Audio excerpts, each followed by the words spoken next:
So when did such transformation begin to occur for John? It began at the resurrection.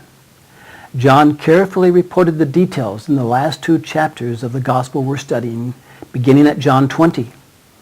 The chapter begins with John and the other disciples hearing from Mary Magdalene that the body of Jesus had disappeared from the tomb. Then the Bible says Peter and John ran to the tomb to see the evidence. Peter, even more impulsive than John, ran right into the tomb, and he saw its emptiness in a captivating way, but not necessarily in a life-changing way. Not yet.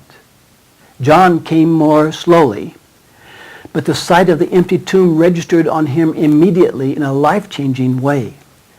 The Greek word for John's sight is a very special word that indicates that he was suddenly overwhelmed with totally new insights into the life and words of Jesus.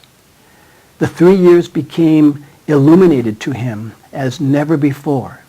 His reflection on them became part of an entirely new framework of thinking.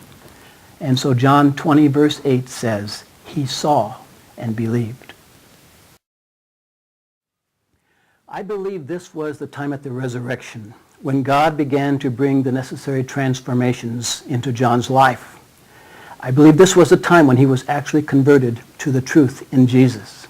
This was the time, I believe, when the word life took on a special meaning for John, as we see in this gospel. This was the time when he began to realize that Jesus talked about 2 different lives in his teachings. 2 different words conveyed a deeper lesson than John had ever realized.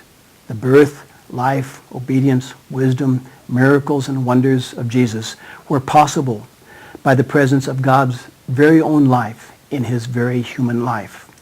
John was transformed. And here's where we want to be like John.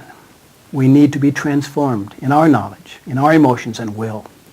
And just as it took the resurrection for John to see, I believe it also takes the resurrection for us to see as well. The lesson for us is clear. How many years will we walk with the Lord before we realize who it really is we are walking with? How long will we allow previous religious notions and interpretations cloud our understanding of God's message of his life in our lives?